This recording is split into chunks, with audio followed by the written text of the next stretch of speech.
Okay, well, good evening and welcome to this, our first evening keynote presentation of WAF 2023.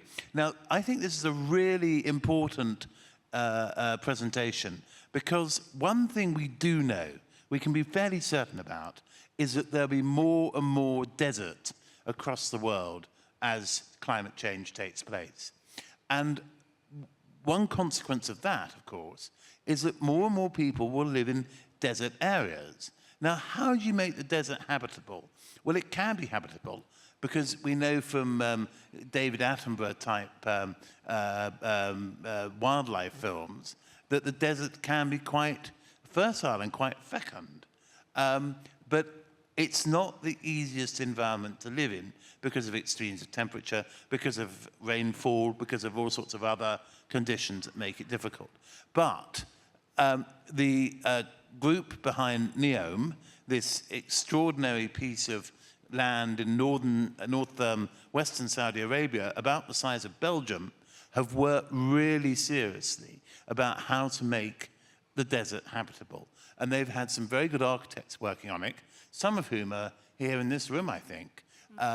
But it's, I think, the proposition that really intrigues us here at WAF. It's not about the various social issues that might be raised. It's about the proposition for how do you make the desert habitable and how that can be used in that location, but possibly elsewhere. Saudi Arabia, of course, does have an enormous amount of money to spend on R&D. And so that R&D could well benefit other poorer areas. So this is why this particular project could multiply. Now, to talk to us about this, we're very fortunate to have Sarah Yazid, who is a manager in design, research and innovation for NEOM. She specializes in urban planning, design, innovation and analytics. She has taught in many universities across Australia, across the United States, and is a graduate of Harvard, where she completed a degree in urban design. And she's also written a number of publications with Harvard. And she can talk us through some of the issues behind this amazing project. So, thank you very much, Sarah. Thank you.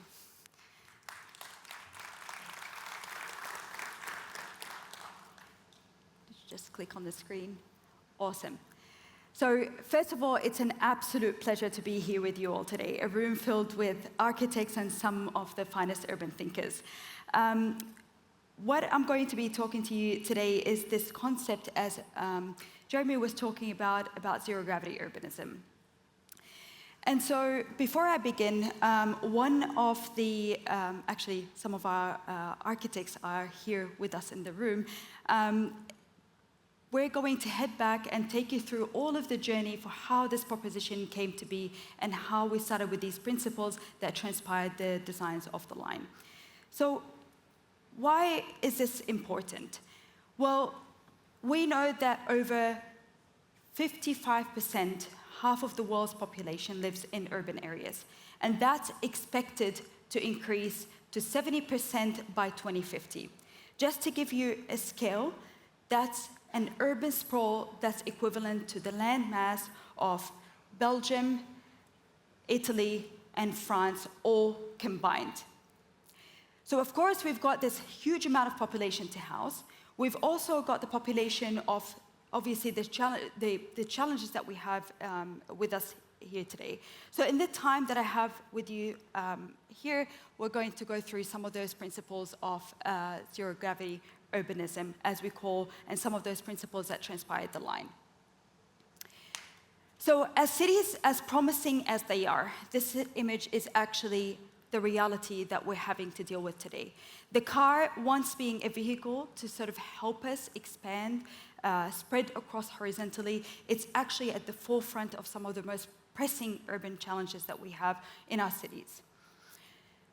And so with that, we started to look into some of the other urban challenges that we have, where our cities face today.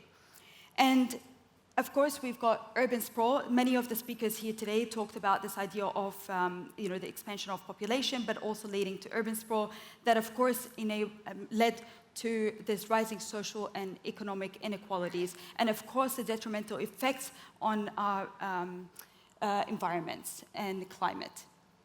So to give you a bit of a context, why NEOM and why are we building there? NEOM is located in the northeast and northwest of Saudi Arabia. It's bounded by the Gulf of Aqaba and the Red Sea in the south. North is Jordan, and on the east side is the rest of Saudi Arabia. And actually, just to give you a bit of an idea of the location, the importance of that geographic location, just off the map is where it's Europe. And if you were to take a flight from NEOM Bay Airport and to get to Paris, that's actually under 3 hours. But also, NEOM as a region is actually part of the Saudi Arabia's 2030 vision. And that's basically to be a special planned economic zone that accelerates sort of life and sort of the economic aspect of Saudi Arabia. So to give you a bit of an idea, the region of NEOM is about 26,000 square kilometers, just over 26,000 square kilometers. And it's composed, and at the heart of it, of NEOM, are these radical sustainability principles that we have. Some of it being, actually, I just realized the screen has the slide, so I don't have to look back and forth, so apologies for this. So this radical sort of sustainability agenda that includes, some of the aspects about nature preservation, 100% renewable energy, sustainable water desalination plants, and of course, sustainable food production. And within that, NEOM is not just a bare region or a desert sort of bare region. It actually includes 3 significant and rich, diverse ecologies, being the coastal region, the mountain region, and the upper valley region. And in the coming slides, I'm just going to take you some of those regions and how their characteristics. The coastal region, if you're a diver, you would love this place. I'm personally a diver, and I go there quite often. And it's got some of the most vibrant coral reefs I have yet to dive in. And with these, because one of the aspects about these coral reefs is that they are quite resilient as well. For the ecologists here or the biologists, you know how sensitive coral reefs are with the change of temperatures. But they can withstand about 2 degrees of change in temperatures. And also, so that makes them quite resilient. And so we can start using some of these aspects to export them to different parts of the world and sort of share that resiliency with this sort of extinct species that we're seeing around coral reefs globally. And we've already began doing this by building sort of institutions that sort of help us understand what are the sort of elements that need to put in place. And that's sort of one of the largest coral nurseries that we have here on site. So the mountain region, this is a beautiful region that sits right in the middle of NEOM. And it goes all the way from the north and wraps up to the southwest of the site. With this region, you see, because of its naturally enclosed area, it has these beautiful valleys that are formed to allow sort of the air to penetrate through, but also create sort of an environment that's protected to allow for these small ecologies to pop up and the habitats to sort of grow within that. And finally, we have the mountain regions. And that actually, as you can see with this redness, these massive mountains that we have on the upper valley region, these date back to the Paleozoic sort of era. So we asked this question: how can we preserve this sort of natural environment, preserving these ecological sensitive systems that we have in place, allowing the built environment to develop, to be a place not just to be detrimental to sort of the impacts of nature, but to be a place that can house this million population? And the answer lies in this sort of single linear form that connects the coastal region all the way to the upper valley region, having minimal impact and simplistic sort of infrastructure that allows for nature to take its to thrive and take its place. And so we came up with this concept of, the idea of linear city is not really a novel one. As we know here in this room, it's dated back all the way to the 1800s. And so we took 5 main KPIs, or as we call them, driving principles. The first one is about saving 95% of nature, and we do that through implementing this very linear form, linear backbone, or what we're calling as the line.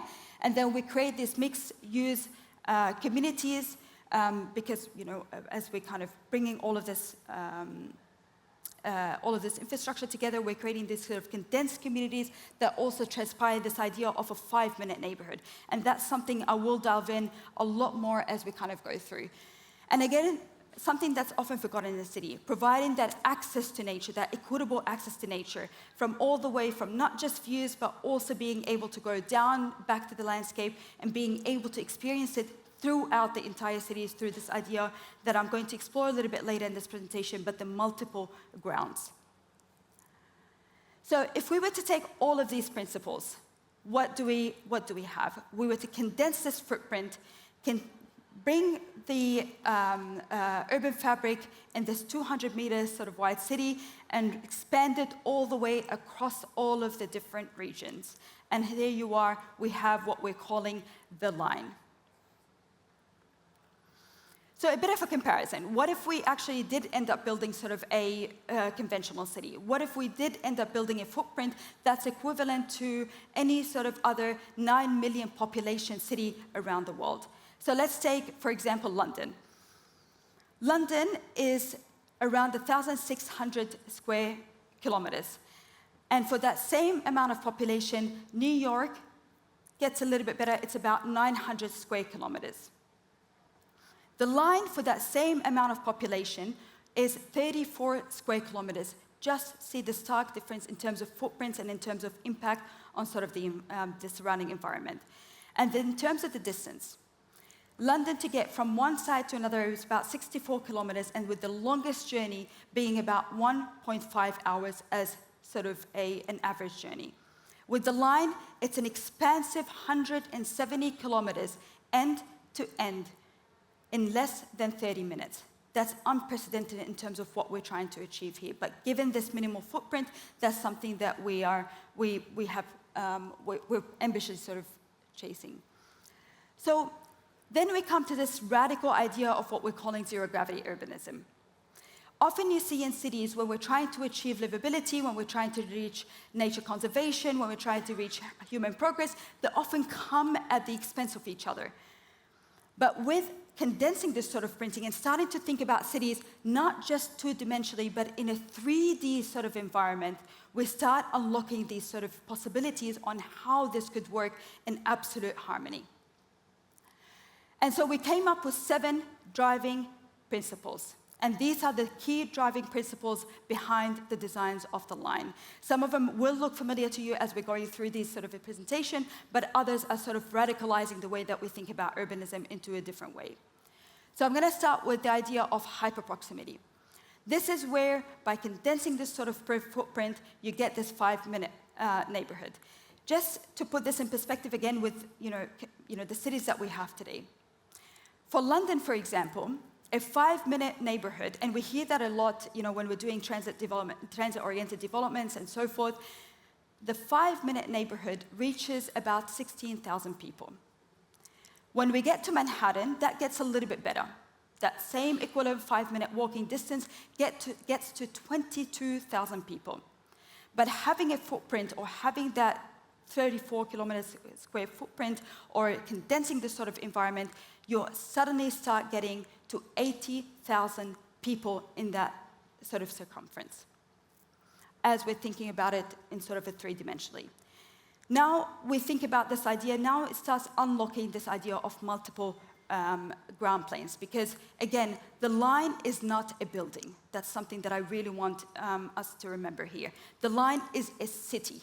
It's a place that's thinking about multiple grounds, no longer relying on the ground level by itself. It's taking multiple ground levels and taking those into sort of the different buildings that come up or the typologies of clusters of buildings that come up within that. And by the way, because of this, we're now having to even rethink our conventional ways of how we calculate density, OSR, FAR, and so forth. So hyperproximity. As you can see here, with this 5-minute neighborhood, we start thinking and interlocking these sort of scalar clusters, as you can see here, or interlocking these volumes to create neighborhoods or villages within this sort of neighborhood. So we're bringing back that idea of villages, except they're villages in the sky. That idea that you can reach absolutely everything that you need within that 5-minute walk, the same way that we always did hundreds and hundreds of years ago.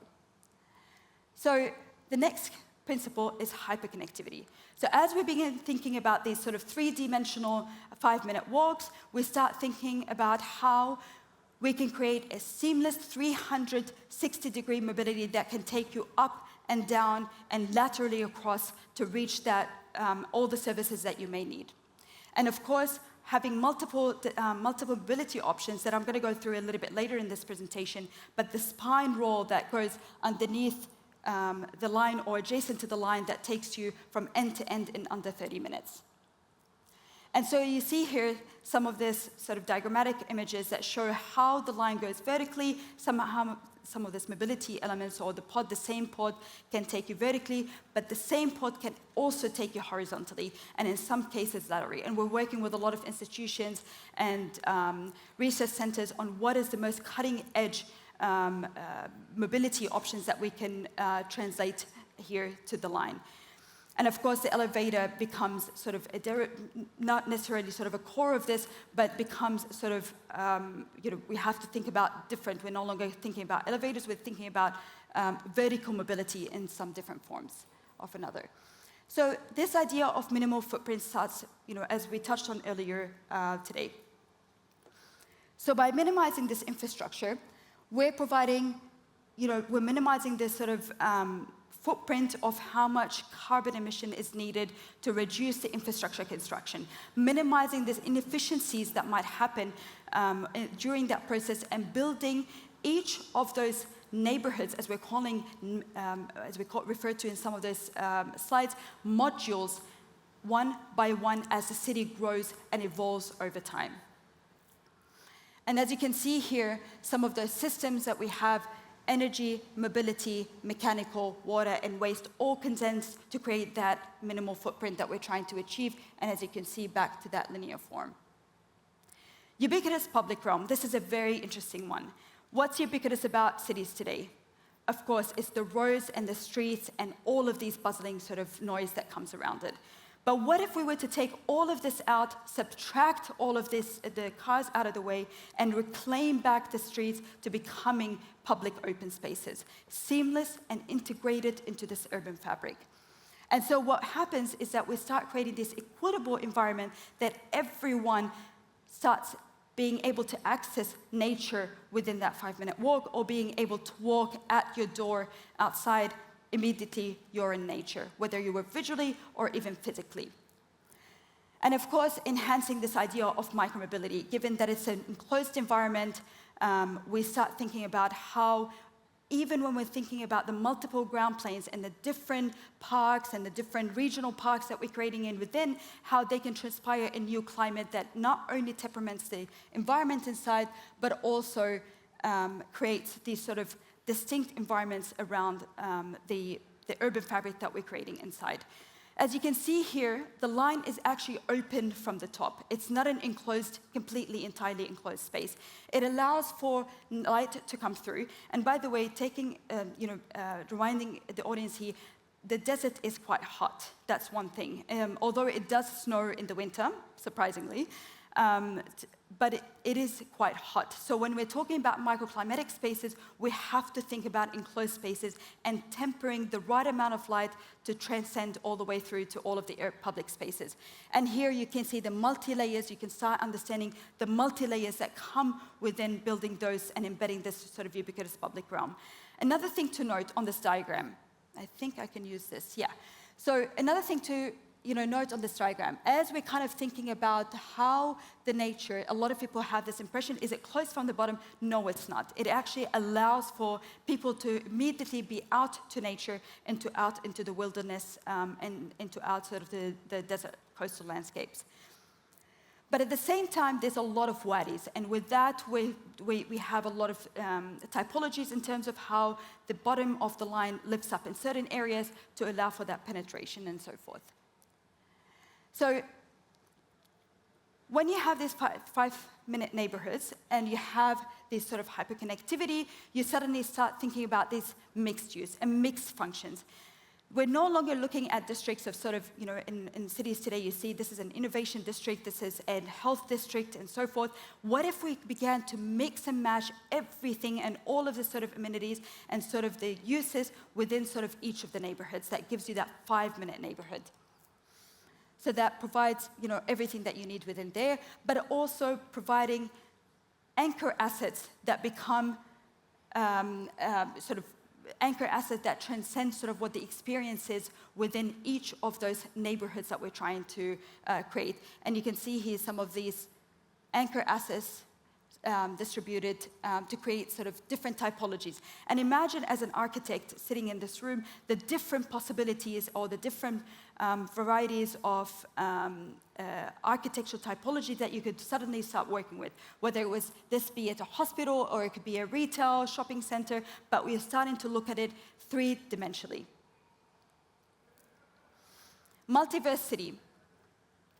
So a multiverse city is this idea that being a linear form, we want to avoid this idea that everything is the same or you're getting the same experience. We want to bring back that experiential element into the line and into these sort of modules and into these neighborhoods. And hence where we've got multiple architects working on this.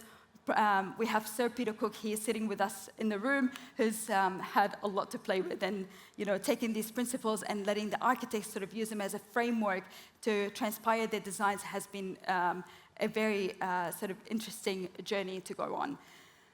And so this multiverse neighborhood, imagine if I was in, let's say, Soho in New York, and at the same time I could be within sort of a journey of 5 to 10 minutes, I could be in Upper Manhattan, or suddenly I could be in Brooklyn, in New York. So all of these different experiences that suddenly start creating this surprising element and bringing back that discovery and sort of the monotonic aspect that comes sometimes with the built environment as you're walking through the streets. So the other thing is NEOM is a region that is planned not just for 50 years, but for 100 years and the years to come. So with that, we're seeing the rapid integration of technology in our cities today, and that's going to continue to grow. So we're ensuring to have the right space and the right proofing the space and the right environment so that we can actually allow for these technologies to take place to bridge that reality between visual and physical. And finally, it's the invisible infrastructure. So this is quite an interesting one because we experienced it, many of us in this room, as we're walking through a pathway, we would have seen some of this major infrastructure or, the light pole or,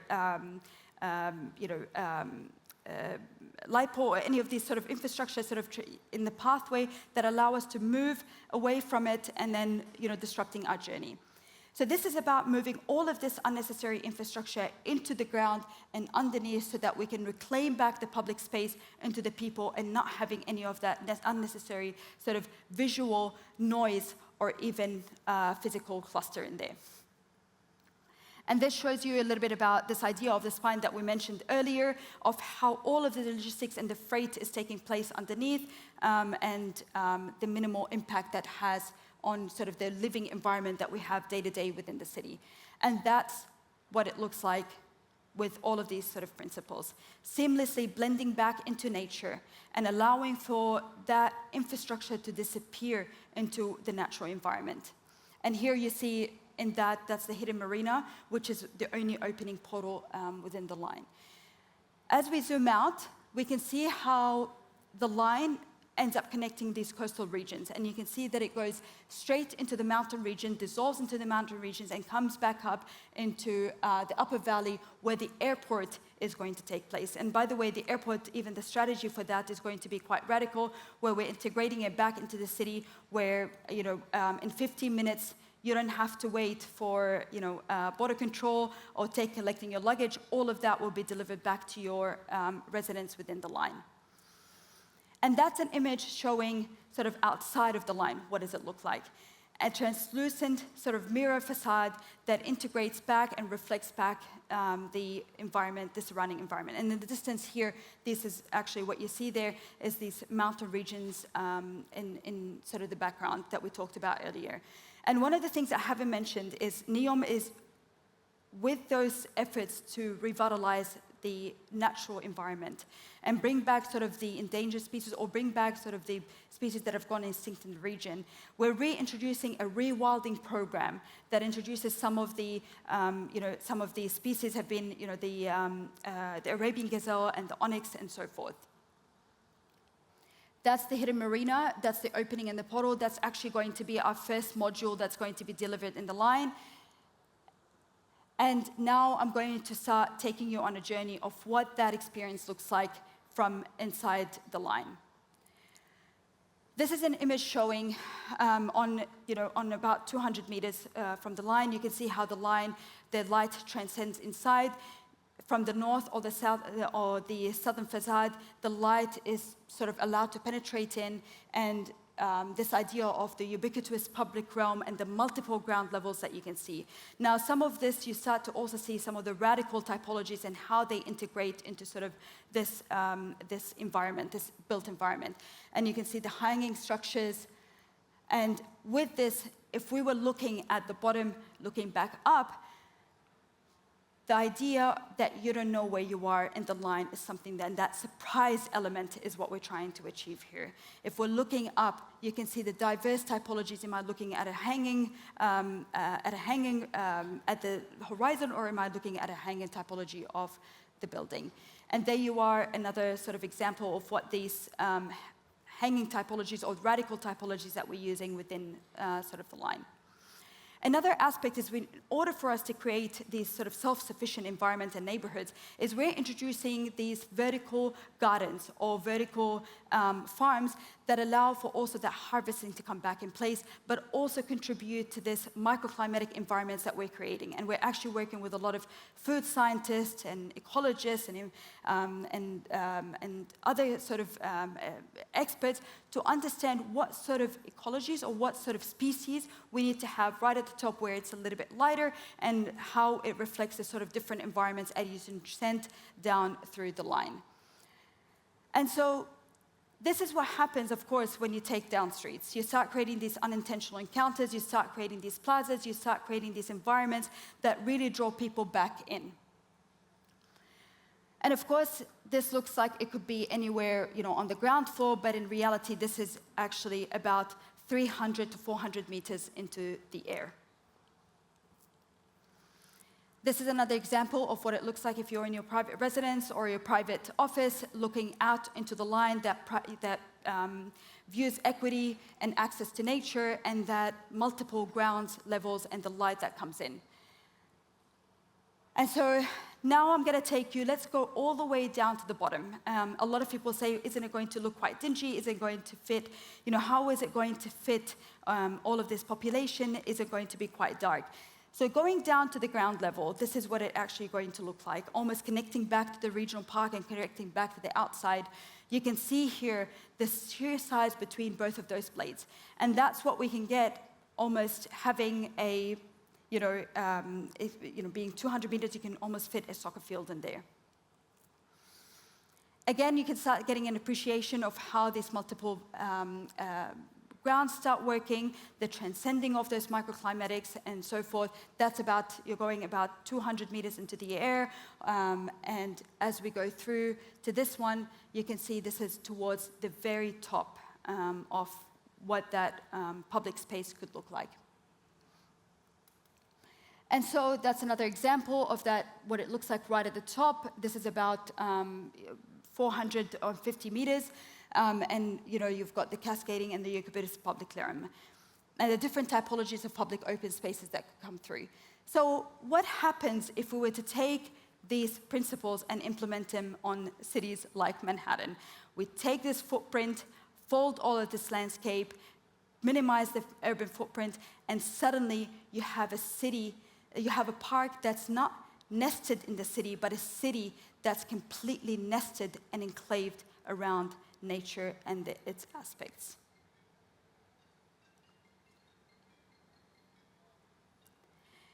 And so, whoops, sorry. And so with this is of course make-believe, by the way. Nothing is going to happen to New York. We're never going to see it work this way.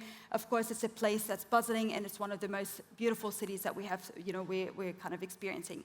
But really, I want to reflect back to what's actually happening on the reality today. So we're taking it from this vision, we're taking it from this highly conceptual sort of idea, and implementing it down to the ground to radicalize how we think about cities today. And with this, I'm going to leave you with what construction of such a radical city looks like on the ground today. Could you say something about the timescale that you think this might take to?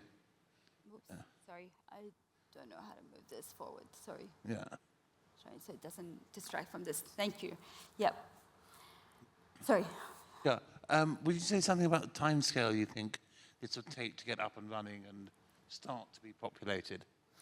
So the line, again, it's a city, it's not a building. That's the first thing I'll say to that. And cities take years and years and years and years and years to get built. Yeah. So the first module of the line, that's the first neighborhood that's going to be built.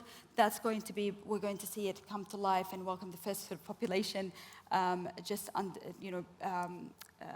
by 2030 or just around then. Yeah. And then it will unfold over decades. Yeah, yes, absolutely. And it will unfold after the decades, and that's a series of neighborhoods that go all the way up to the Upper Valley region, and that's kind of phased out as we go through.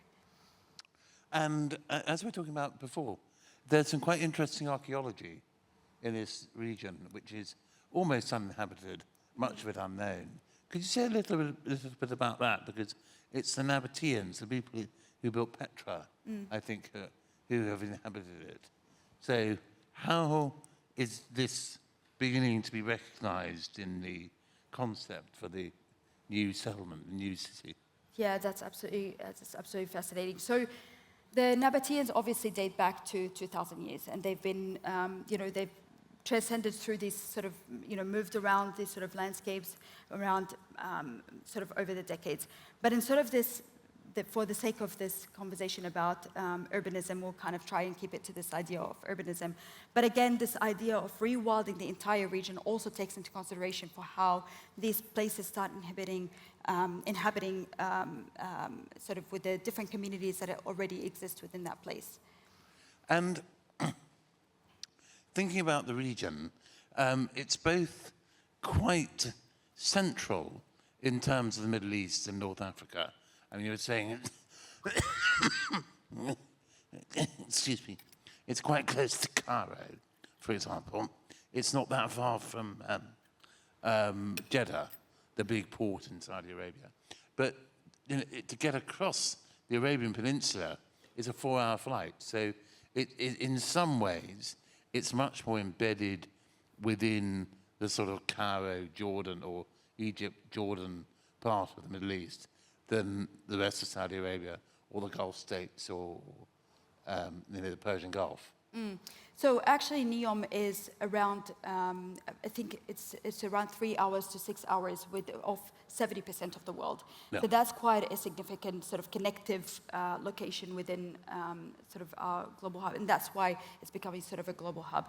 But another thing I want to point out, I didn't actually get a chance to talk about it earlier, is NEOM as a region is about 10 degrees cooler than the rest of Saudi Arabia. So that naturally starts opening up sort of this place to, being people able to live in that space and inhabit that space. Yeah, so it might be quite a pleasant area to be. Yeah, absolutely. Yeah. And I can tell you that once some of us have been around there, and it starts snowing in the winter. And that's actually just because of how adjacent it is to places like Jordan and the rest of sort of the northern side of the Middle East.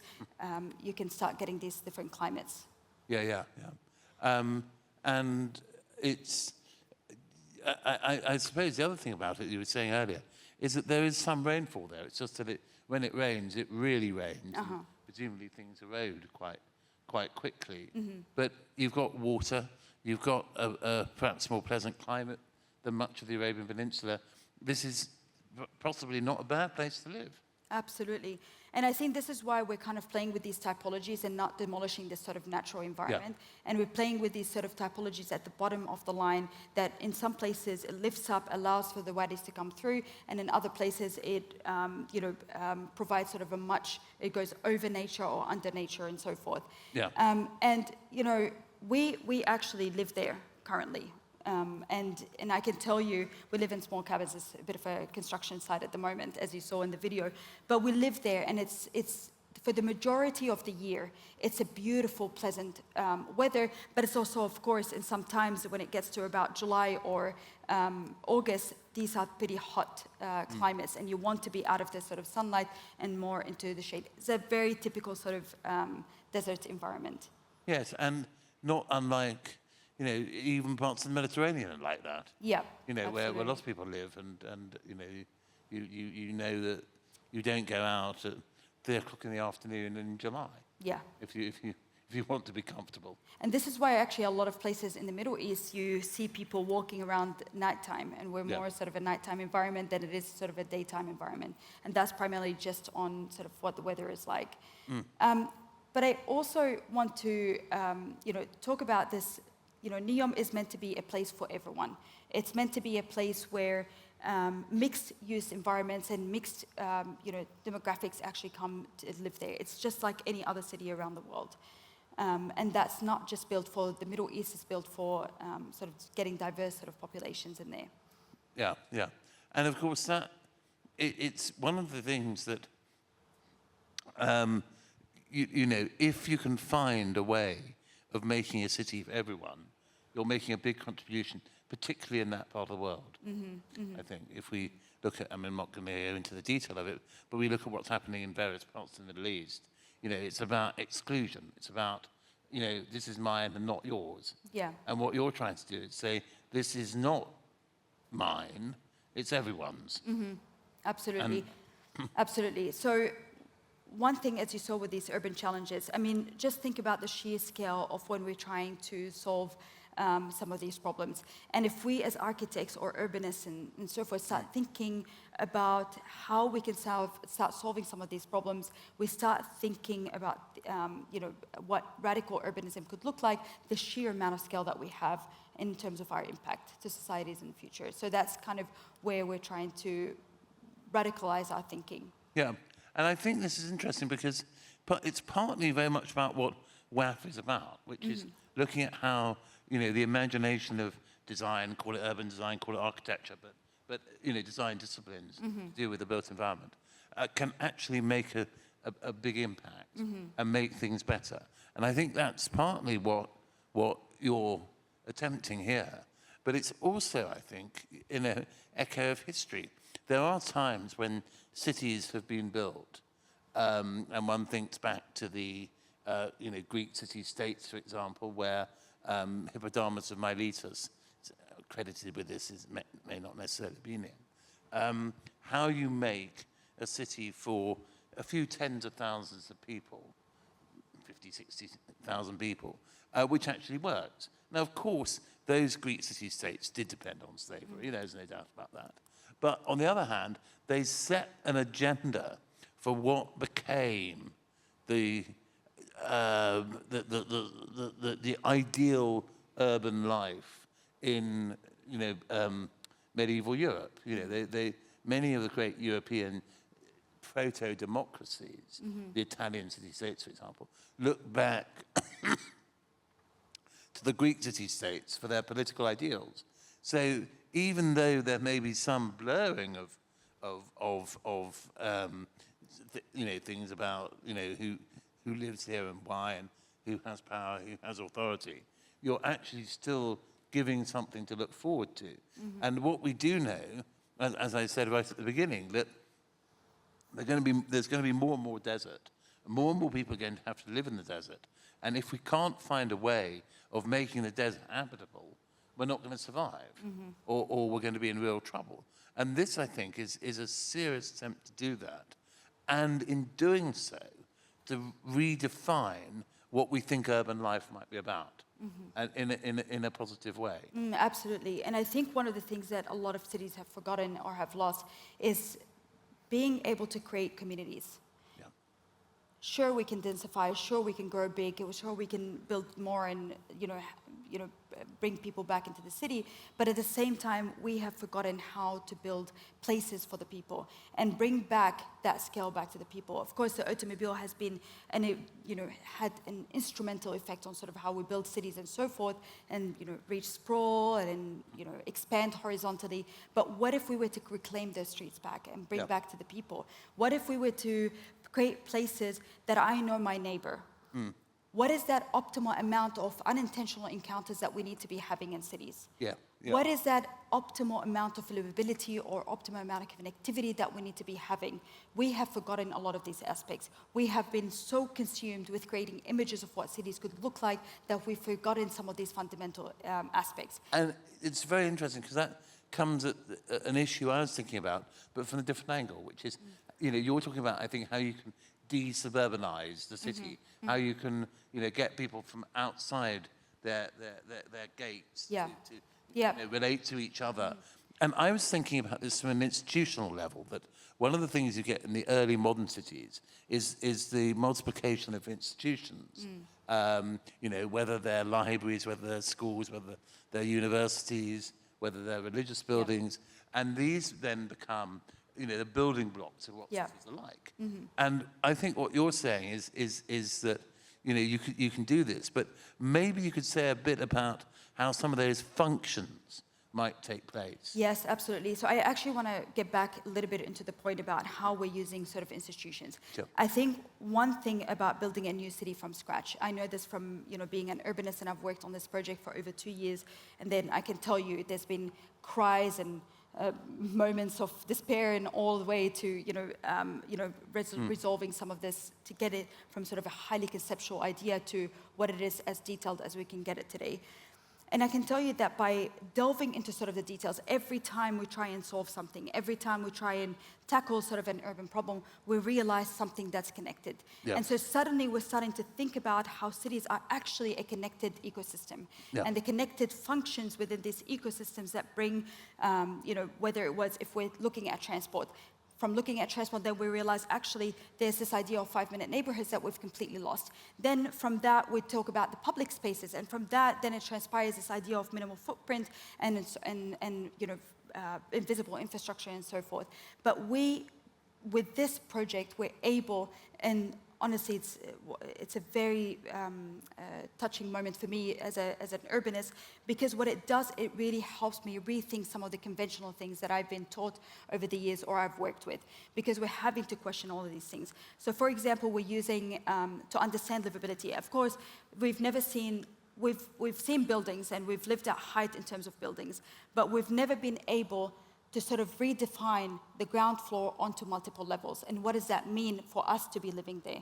So we're working on this thing that's called agent-based modeling.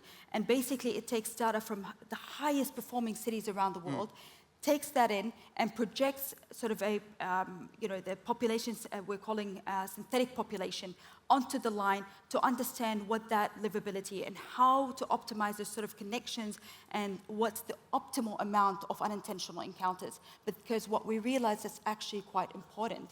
Beyond sort of the connections, because sometimes if you provide way too many connections, that actually has a detrimental effect then providing the optimal amount of connections that we can. And that's the kind of level that we're starting to understand, to work with. And that goes all the way to, how we're thinking about vertical farming, how we're thinking about public parks. What does it mean to have? What is the optimal amount of public spaces, by the way? Because in some places, when you look at cities, in some places, public parks become derelict and become these spaces where no one uses and they're absolute useless space. And so instead of being sort of beneficial in some areas, they actually become sort of detrimental to the quality of the public spaces. And, they start creating these sort of nooks that no one wants to be nearby. Well, I think it's really underlining the truth that there's no such thing as sort of tick box urbanism. You can't say you need a certain number of homes, a certain number of railway stations, a certain amount of public space. Yeah. You know, it's much more subtle than that, what makes a city work. Because some cities can work with minimal public space. Think of Venice. You know, yes, Venice has got lots of streets and some quite attractive piazzas, but it doesn't have public parks in the sense we would think of them, particularly someone like me who comes from London.